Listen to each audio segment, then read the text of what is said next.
So today I have three motors. These are three of one of my buddy's motors.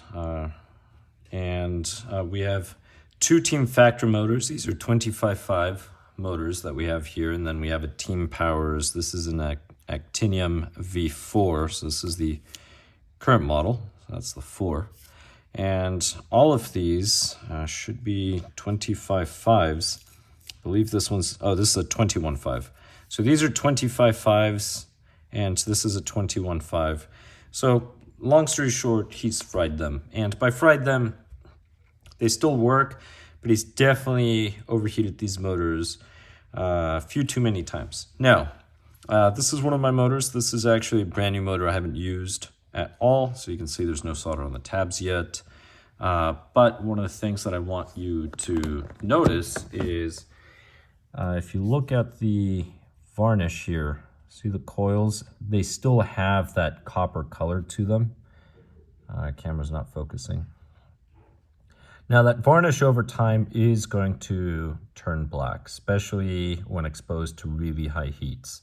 And if we look at these, I mean, this is very, I think this one's very black right over here. In comparison. So these motors, when they're new, they have that nice copper finish.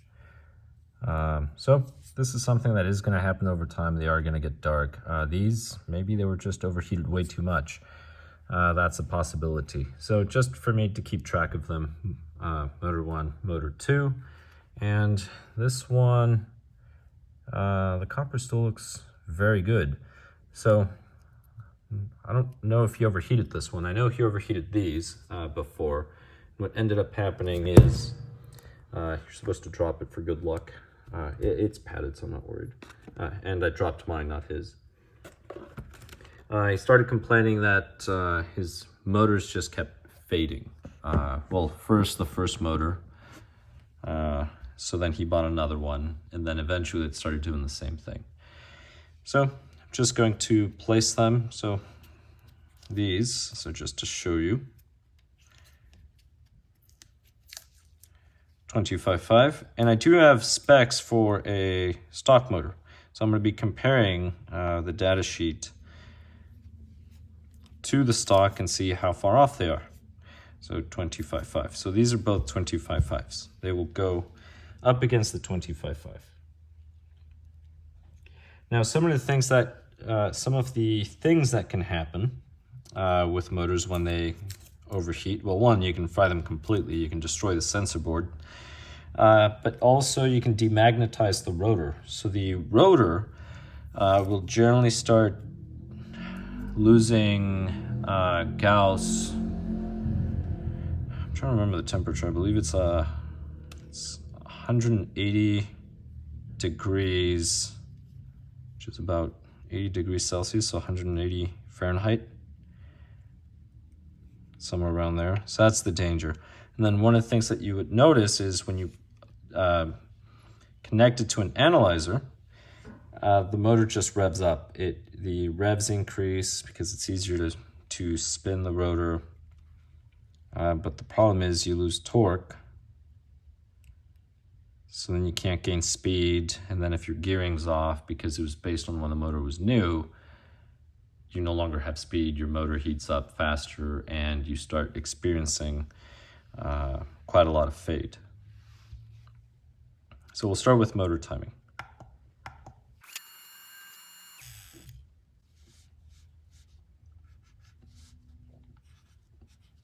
So that's a major problem right there.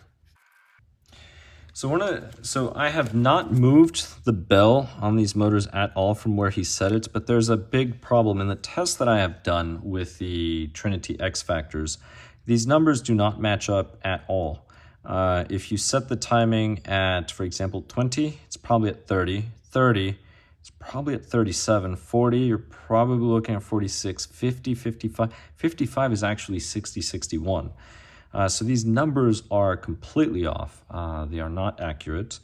And if I check the endbell here, he probably has it at about 55 or 60, but notice it's reading an average of 67, which is too much. You don't want to exceed 60.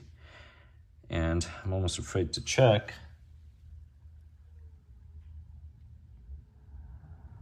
It's just under 55. And that's one of the issues with these motors.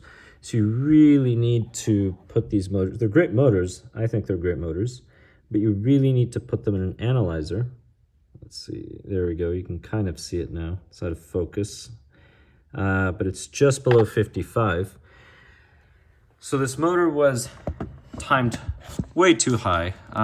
The issue with timing the motor too high or above 60 is you get into a point where the rotor starts wanting to spin backwards. So if you imagine this here, and then you have one phase here, another phase here, another phase here. Now it doesn't matter, we can call this A, B, C, and you have the rotor. Now the rotor, I'm going to draw it like this, right like this. I guess I don't need this part. There's going to be a north and a south, so one of these will be north and south for the poles. The issue that you have is right here, let's say this lines up perfectly.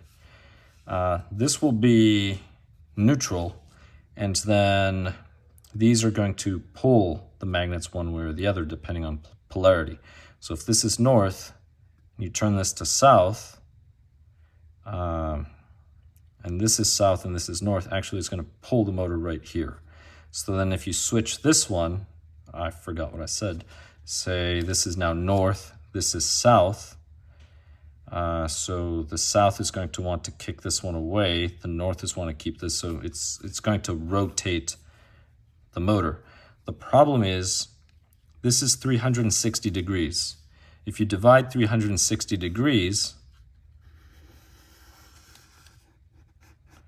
that means that a third of it is 120. Half of 120, so if we were to split this way, so this is 120, so half of this is now 60 degrees. So this is 60 degrees from here to here. So if you look at this angle, that angle, this is 60 degrees, this is 60 degrees. So if you increase, if you go beyond a timing of 60, the rotor is going to want to spin backwards. So then you end up using more energy trying to spin it forward, keeping it going. Your motor is going to overheat. That's the issue, because now it's fighting against each other. Let's see, what would be an example that I could use? If you think of a combustion engine. So a combustion engine, if you advance the timing too much, you can potentially, so let me just draw a little cylinder, a very crooked cylinder. So let's just say the piston's on its way up. So this is the piston, and say the piston's on its way up, but top dead center is right here. If combustion starts too early, the flame is going to start pushing the piston down before the piston gets to top dead center, which means that the piston's going to be fighting its way up as the combustion's pushing it down. So the other cylinders, the other pistons are going to have to try to drive this one up so it can fight the premature explosion. So that's one of those things. So you have to be careful how much you advance timing. If you advance it a few degrees in an engine, you'll be fine. If you advance it too much, you're going to have detonation, you could potentially have knocking. So with electric motors, it's something similar. If you advance the timing too far out, the rotor will get to a point where it's going to start rotating back, and you're going to overheat the motor, you're going to damage it. So more than likely, that's what happened to this. I am going to bring the timing down, so I actually have something to compare, data points to compare, and then we will see. At this point, I'm not going to run actually, I'm going to run the KVs. As far as my friend is concerned, these motors are already destroyed, so why not? Now, I don't recommend that you do this. Do not do this.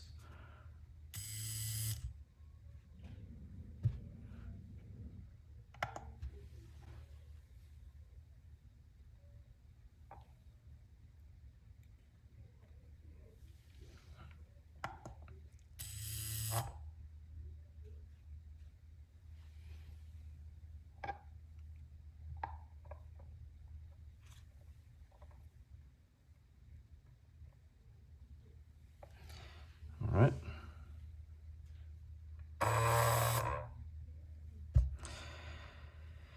So that's fun.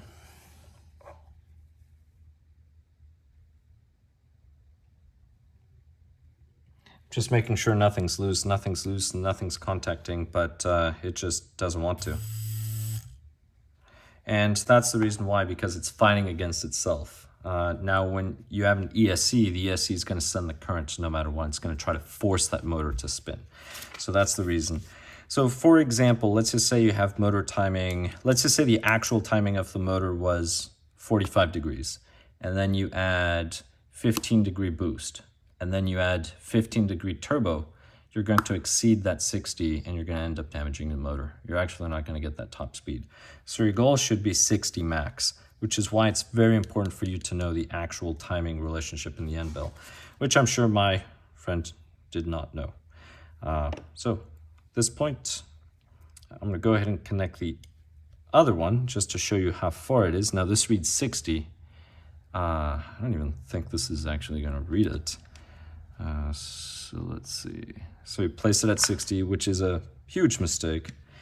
Apparently he doesn't watch all of my videos because I tested these and I made a comment when I tested the 25.5.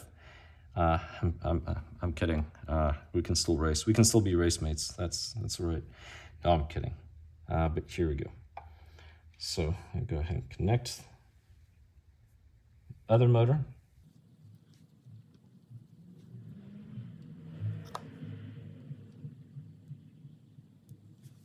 I'm going to go back to timing.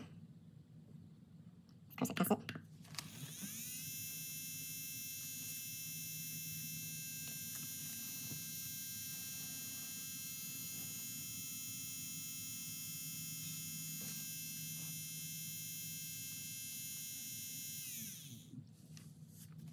So this one's 58 average. And there's the problem, we're at 60. Which isn't much of a problem, but he's been running this on at the limit. So 60.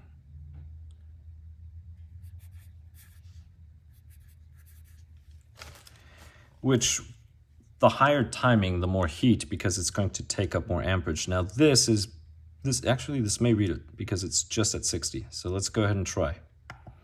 But I wouldn't be surprised if this is drawing 7 amps.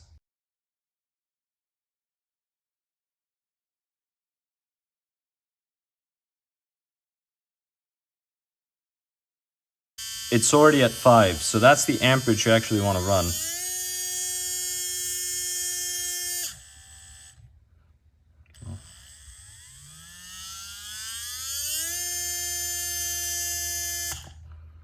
So that's the issue right here. He was exceeding 11 amps, so he more than likely cooked this motor. Notice the kV, those are incredibly high. I am going to decrease the timing so it's somewhere where I can compare it because I don't have anything at 60-degree timing, but that is huge on the kV. So right now I'm going to take motor 1, motor 2, turn the end bell, place it somewhere close to where I actually have data that I can compare. So I set the end bell at 40 for both motors, both motor 1 and 2. Now I'm anticipating the timing to actually be about 45, 47. So we will see. We'll start with motor 1.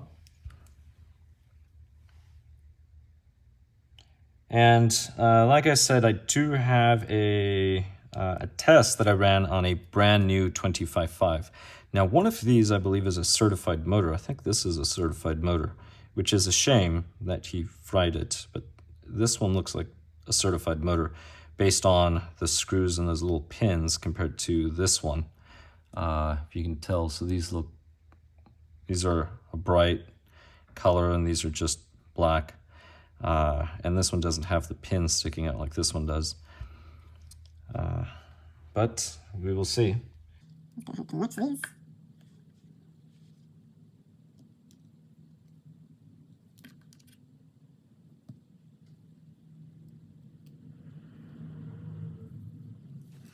And we will deal with timing first.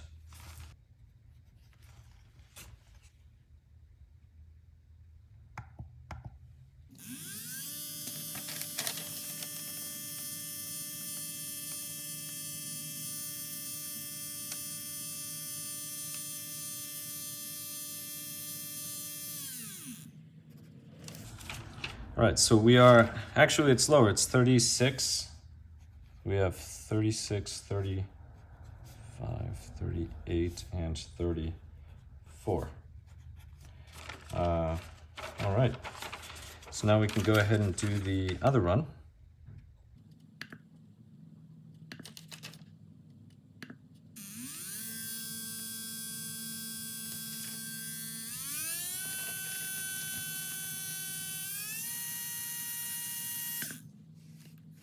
Now there's a strange noise that is coming out of the motor as well, but at least we have some good numbers. So the main thing I'm going to be comparing is I'm going to be comparing the kV and the amp. So I'm going to be looking at the timing, so I'll look at my table's timing, and I'll see what the kV and the amp draw is. That's generally where you're going to see the change. Now I'm going to ignore RPM because RPM is a product of kV and voltage, so we'll ignore that.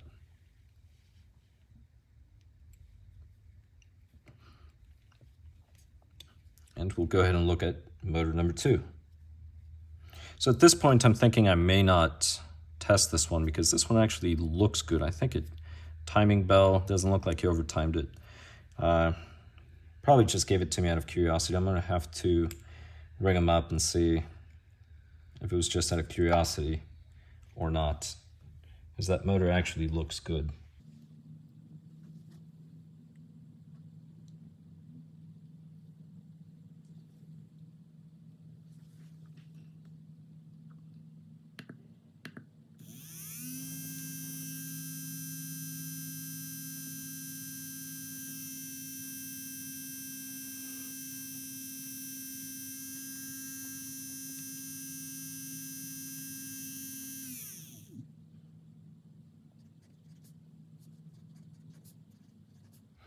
So as you can see, the average for this one is 42 degrees. So we had 42, phase 1 is 44, 39, and 42.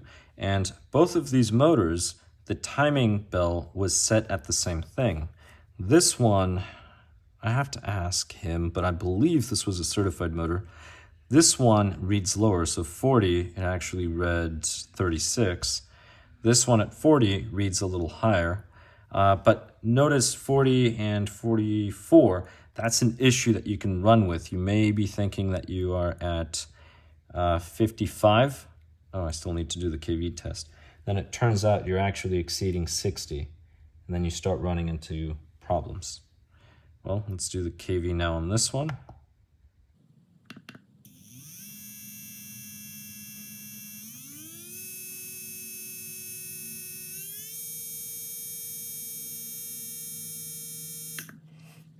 Now, this one has higher timing, so I'm not surprised it is drawing more amps. That's something to keep in mind. But I am going to compare everything now. I think I have the previous numbers. Well, once we get to the data table, I'll go ahead and compare. So right now, I'm going to go ahead, put everything on the table, and then we'll move on to the table. Here's the data for the original motor. So this is actually my motor that I analyzed some time ago. And you can find this video in my channel, so I do have the video, but then again you have the numbers here. But I compared it to other 25.5s. So if you want to see the comparison how other 25.5s stack, I recommend that you do watch that video. Now we do not need all of this data. Really, we're looking for just averages close to 36 and 42. Unfortunately, I do not have anything that is 36, but I do have this 43. I'm going to go ahead and pull this, and I'll copy it just below. so we can compare. And then the closest thing I'm going to have to the other one will be this one. I'll go ahead and place this one below. Still interesting numbers. As I mentioned, we are going to ignore RPM. So these numbers here, we will ignore them because there's a difference in voltage, major difference in voltage. But things that we can definitely use to compare are everything else. So if we look at timing, timing is very similar over here. Well, to a point. 1 degree, 1 degree, 2, the same. So these are very, very close. If we look at the KVs, KVs, they are close. This one actually has less KVs. Amperage, about the same. So motor 2, I'm not concerned about motor 2 at all. Now, if we look at RPM, just in case somebody's wondering about RPM. So all we would do is this. Take this number, divided by this number, multiplied by this, and you should get something similar to this one. Or take this one, divided by this one, multiplied by that one, you should get something similar. So let's say we do this. So we do 13,768, and we divide this by 7.5. That'll give us 1,835,7, and to multiply that by 8, 8.2. That's 15,053. 15,053. So it's a light difference, but close enough. We're in the 1,000. Even if we went the other way, we would find a number, so it'll probably be close to 4,000 if we went the other way. So these numbers are close. Now keep in mind there is a discrepancy between the amperage. So even if I took that number and then compensated for the difference in amperage, I would get even closer to what I want. So that 15,053, if I divide that now by 2.3 and then multiply it by 2.4, I am at 15,700, so around there. So these numbers are very, very close. Based on this, since the rotors are supposed to be the same, I am not worried about motor 2. All right, I actually decided to go back to motor 1. This is the certified motor he confirmed. And I redid the timing bell, so I dropped it a little. I did not record this one, I just did it quickly, but I have the numbers here. So now I managed to get 33 degrees, so we're at 32, 36, 31. So these are the same, 3 off, 5 off, 1 off. Now this will make a difference, the spread, but one of the things that we notice here is there's a 100 kV difference between the two, this one being higher. Now, many times somebody might say, well, higher kV, that's better, right? Spinning faster.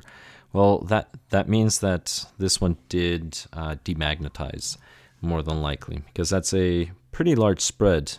Now, unfortunately, I do not have the recordings, but I took, I believe it was the 1119 rotors, and there isn't that much difference in the Trinity rotors. So if you buy, you could buy 3, 4, 5, 6. I had 4 of them, and they were all very close. I was just curious to see if there was a quality issue, but not really. Trinity, they're pretty good, so these should have been quite close. And the issue with this is that the increase in kV is quite massive. In order to calculate, we'll just take this number divided by this number, because this is the original, so we take the new divided by the original. We're calling this original. Now, all right, for all fairness, we should be doing this with the same exact rotor, and if I had the original data from the rotor, that would have been great. But this is just over a 5% difference. So is it acceptable? It probably is still acceptable. So he can run it. He just needs to decrease the timing. Did he damage the rotor? I believe he did slightly. So he is going to lose torque. And the issue is he's running this in VTA, which is a heavier car. It's 1425 grams, so 1,425 grams, versus 1,320 for TC. So it is 100 grams more that the motor, at least that the motor has to propel. So that's something to keep in mind. Now this one, I am not worried about it. I think this one's perfectly fine. Luckily for him, he damaged the expensive one. Rotors cost the same. It's just the shimming and all the other work. But these are some of the differences. Look at the amperage. The amperage is the same. So for the same amps, same timing, you're getting 100 kV difference. I'm rounding, approximately 100 kV difference. So this rotor is going to have a weaker magnetic field than this one. Keep in mind, this is a regular motor. This is a certified rotor where you get, the top X percent. To sum up some points, with the Trinity X Factor cans, and it's not just Trinity X Factor, it's other motors as well, you have to really be careful because the timing end bell doesn't always match. Now, if you look at my videos, the way I generally test motors is the following. So if you look at this data table, and if you watch some of my other videos where I tested motors, this is 55, 50, 45, 40, 30. Now, this one here, I think I tested it at 0 just for fun. So I'm actually that's as far as I go. So I generally go, let's see, 30, 35, 40, 45, 50. Oh no, I skipped one. This one I skipped 30. I did not do it, but generally that's the way it goes. So everything goes in fives. So if you see this 50, this was at 55 more than likely. This was probably at 50. So I always go at 5 increments. That's something else to keep in mind. So I never go anywhere in between in the timing bell. I always go into a mark that's divisible by 5. So over here, this one, as I mentioned, I set at 40. This one, which is the original, I have to... Oh, sorry, I apologize. This was set at 40. So this one was set at 35. This one was actually set at about 37 approximately for this. So don't trust the end bell markings. They can be off. In his case, one of his motors was completely off. It was way over 60 degrees, which can cause problems. Run your car to run slow, run hot. That explains why he DNF'd, right? Did not finish a few times. He just pulled his car out, couldn't figure out what was going on. It was probably that. You can really overheat your motor, destroy the magnetic field in the rotor, which is then really, really bad. Now, just a quick note with magnetic fields in rotors, this is what generally happens. Assuming you're using the same can, so it's the same exact can, if you put in a rotor, and let's assume both of these rotors are the same diameter, you put one of them in, say a 12.13 millimeter rotor, and it reads a certain kV,